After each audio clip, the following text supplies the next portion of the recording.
Salut mes élèves, aujourd'hui on va faire la correction d'examen d'essai numéro 3. Alors, avant de commencer cette correction, on va lire tout d'abord, comme d'habitude, le texte. On a un petit texte, je lis.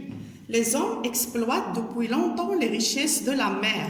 Ils pêchent les poissons, ramassent des coquillages et des algues du fond de la mer. Ils extraient du pétrole. Ils utilisent la force des marées pour produire de l'électricité et ils récupèrent du sable et des graviers pour construire des maisons. Alors, je vais relire une deuxième fois. Mes chers élèves, suivez bien avec moi. Les hommes exploitent depuis longtemps les richesses de la mer. Ils pêchent les poissons, ramassent des coquillages et des algues. Alors, les algues, ce sont les plantes qu'on trouve à côté de la plage jetées par la mer. Du fond de la mer, il extrait du pétrole. Il utilise la force des marées. Les marées, ça veut dire les raz-de-marée, la montée et la descente de l'eau pour produire de l'électricité et il récupère du sable et des graviers pour construire des maisons. Voilà. Alors vous, à la maison, lisez 2 fois, 3 fois le texte pour bien comprendre. Et si vous ne comprenez pas un mot, essayez de le chercher dans le dictionnaire pour bien comprendre le texte. Alors, on passe maintenant à la compréhension de l'écrit. La première question, c'est... Donne un titre à ce texte. Alors, moi, je vais accepter tout titre en relation avec le texte. Ça veut dire, ce titre doit être en relation avec le texte. Soit par exemple, je dis les richesses de la mer, ou bien la mer, ou bien... Alors, ne sortez pas du contexte pour choisir le titre. Deuxième question, qui a écrit ce texte? Alors, pour chercher l'auteur, ou bien le nom de l'auteur de ce texte, voilà, il se trouve ici dans la référence. Alors, toujours un texte a une référence, soit en bas du texte, soit en haut. Alors, souvent, on trouve la référence en bas du texte, où il y a le nom de l'auteur, l'édition, le livre dont on a extrait le texte, et ainsi de suite. Alors, l'auteur, c'est Beaumont. Il s'appelle Beaumont. La troisième question, d'où il est extrait? Alors, ce texte est extrait, ou bien est tiré de Imagerie. C'est un œuvre, ou bien une revue qui s'appelle Imagerie. Elle aussi, on a trouvé où? Dans la référence. Vous voyez? Imagerie. Voilà. La quatrième question. De quoi parle-t-on dans ce texte? Alors, on va lire tout d'abord, j'ai dit le texte, et on va trouver de quoi parle ce texte. Alors, on parle ici de l'exploitation des richesses de la mer. Ça veut dire ce que la mer nous donne comme richesse et comment on va exploiter ça. 5. Comment les hommes produisent-ils l'électricité? Alors, ils utilisent la force des marées, pour produire l'électricité. La force de l'eau pour produire l'électricité. 6. Quelle matière extrait-il du fond de la mer? Alors, ils ont extrait du pétrole. Voilà.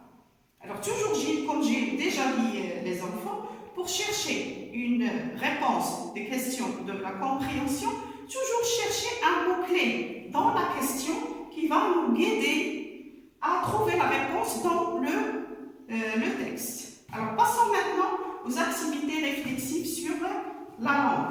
On commence par le lexique. Voilà. Donne le contraire du mot construire.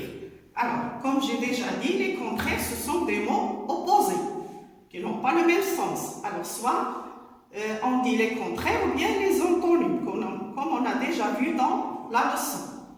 Le contraire de construire ou bien l'antonyme de construire, c'est détruire. On peut dire construire ou bien bâtir, mais le contraire, c'est détruire. Le contraire ou bien l'antonyme de la force, c'est la faiblesse. D'accord? On dit quelqu'un qui est fort. Le contraire, c'est faible. Ça, c'est l'adjectif. Mais le nom, la force, le contraire, c'est la faiblesse. La question qui suit, c'est toujours dans le lexique, ajoute un préfixe pour former des mots nouveaux. Alors, vous avez le mot fond. Qu'est-ce qu'un préfixe d'abord? Le préfixe, on a dit, un élément qu'on trouve au début d'un mot pour donner un mot dérivé. D'accord? Alors, le mot fond, on a ajouté le préfixe pro pour donner un mot dérivé qui est profond. La même chose pour le mot construire. Vous avez le verbe construire. Alors, le verbe construire, puisqu'on ajoute ici un préfixe qui est reconstruire. Voilà. Alors, passons à la grammaire. Transforme cette phrase à la forme négative. Alors, cette phrase est à la forme affirmative. Je vais la transformer à la forme négative. Tout le monde exploite les richesses de la mer. Alors, tout le monde. Si vous avez l'expression tout le monde, on parle des personnes, du monde. Les personnes. Alors, pour transformer cette phrase en phrase négative, qu'est-ce que j'ai ajouté? Personne ne. D'accord? Personne n'exploite. Alors, ici, j'ai mis un apostrophe. Pourquoi? Parce que le verbe commence par une voyelle. C'est l'expression tout le monde qui m'a permis de choisir personne ne exploite les richesses de la mer. La question qui suit pose une question en inversant le sujet. Il pêche des poissons. Alors, l'inversion du sujet, c'est on commence par le verbe et après le sujet. Pêche-t-il des poissons? Voilà. Et n'oubliez pas, point d'interrogation à la fin. La question qui suit, c'est relève le complément circonstanciel et indique sa nature. Alors, on a vu déjà, mes chers élèves, plusieurs compléments circonstanciels qui indiquent les circonstances de la phrase. On a vu le complément circonstanciel de temps, de lieu, de manière et ainsi de suite. Alors, ici, vous avez autrefois, les richesses n'étaient pas trop exploitées. Voilà, je pose la question. Les richesses n'étaient pas trop exploitées quand? C'est autrefois. Alors, il y a ici autrefois qui est un CCT. Ça veut dire complément circonstanciel de temps. Pour chercher un complément circonstanciel de temps, je pose la question quand. D'accord? La phrase qui suit, ou bien la question, ajoute un mot convenable pour exprimer la cause. Alors, on a plusieurs expressions pour exprimer la cause, mais ici, vous avez « Il fait beau, je décide d'aller à la mer ». Alors, on trouve des pointillés au début de la phrase. Qu'est-ce que je vais mettre? Je vais mettre soit « puisque », soit « comme ». Alors, vous allez choisir. D'accord? Puisqu'il fait beau, je décide d'aller à la mer. Alors, toujours, l'expression de cause est suivie de la cause. C'est comme on dit, c'est grâce à la beauté du temps que j'ai décidé d'aller à la mer. Je ne peux pas ici utiliser à cause de ou bien. Pourquoi? Parce qu'il fait beau temps. C'est une action qui est favorable. Mais je dois mettre puisque ou bien comme parce que j'ai des pointillés au début de la phrase. Voilà la phrase, ou bien l'autre question. Ajoute l'adjectif démonstratif qui convient. L'eau de rivière est très claire, déclare homme. Alors, je dois ajouter quoi? Des adjectifs démonstratifs. D'accord? Voilà. Alors, l'eau de cette rivière, moi j'ai ajouté comme adjectif démonstratif cette. Pourquoi? Parce que le mot rivière est au féminin singulier. Alors, je dois mettre l'adjectif démonstratif cette. D'accord? Est très clair, déclare cet homme. Homme ici, c'est un nom masculin singulier. Normalement, je dois ajouter ce comme adjectif démonstratif.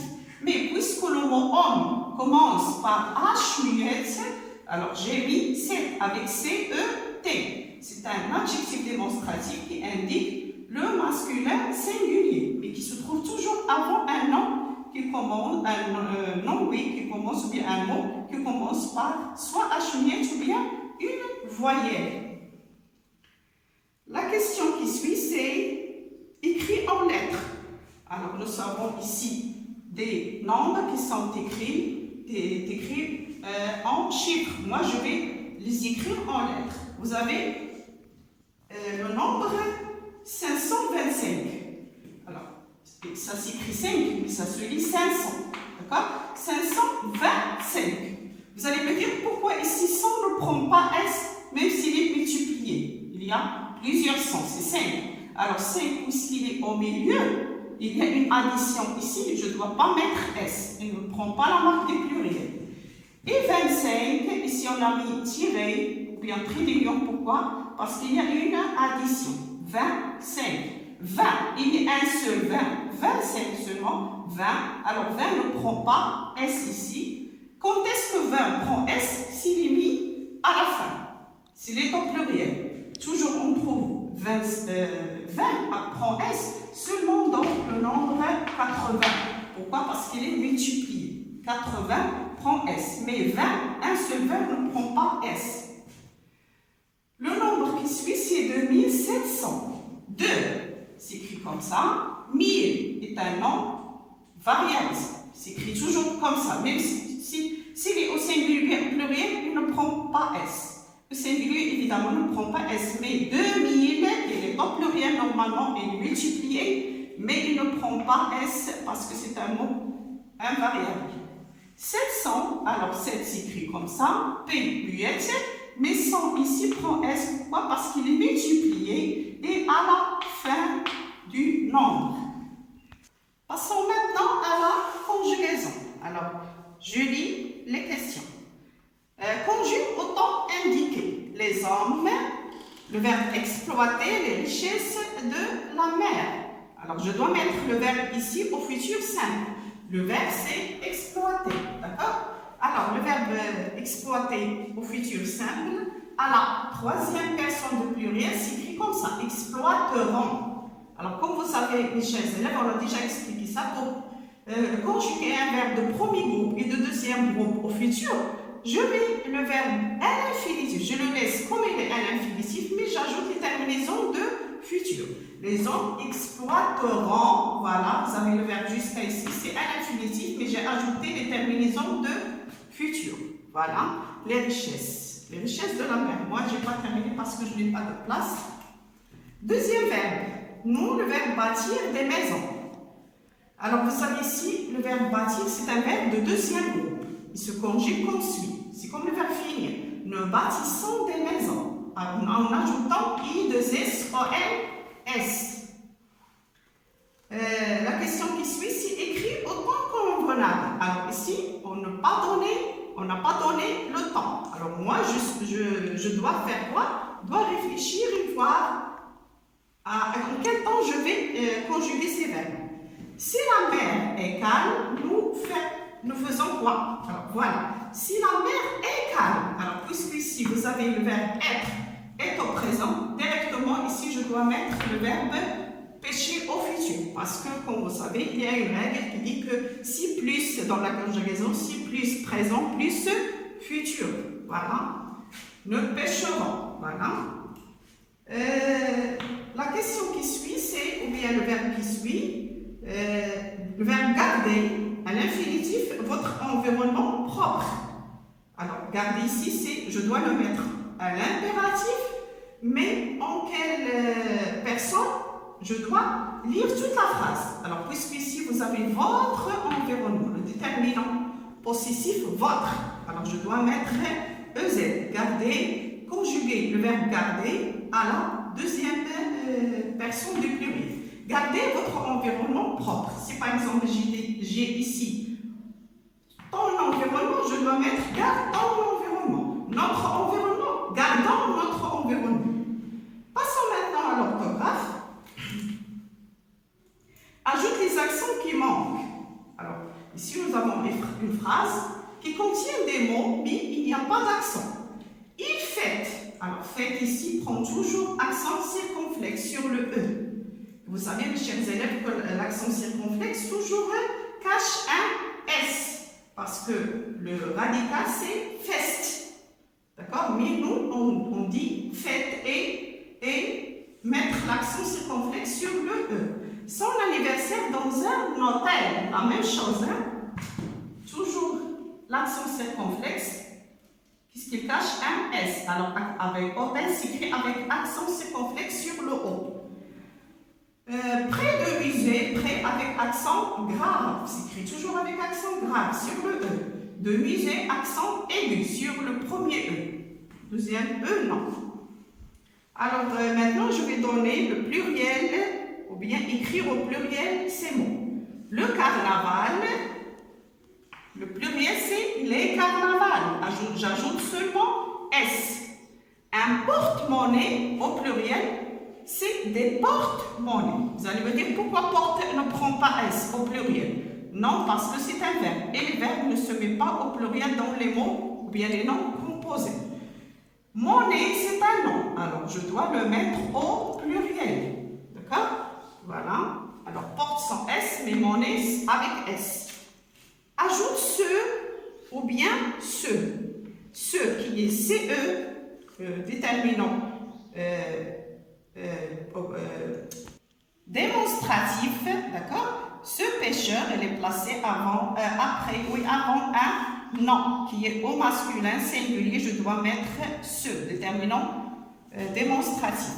Se dirige, voilà, alors ce ici, se et dirige forme un verbe pronominal. Alors c'est un pronom réfléchi que je dois mettre avant dirige, vers la main. Alors le premier se, c'est avec CE, deuxième se avec SE. Voilà. Alors pour la production écrite, demain, Inch'Allah, je vais l'expliquer et vous donner l'explication, plus d'explications sur la production écrite et on va la faire ensemble. Allez, au revoir mes élèves.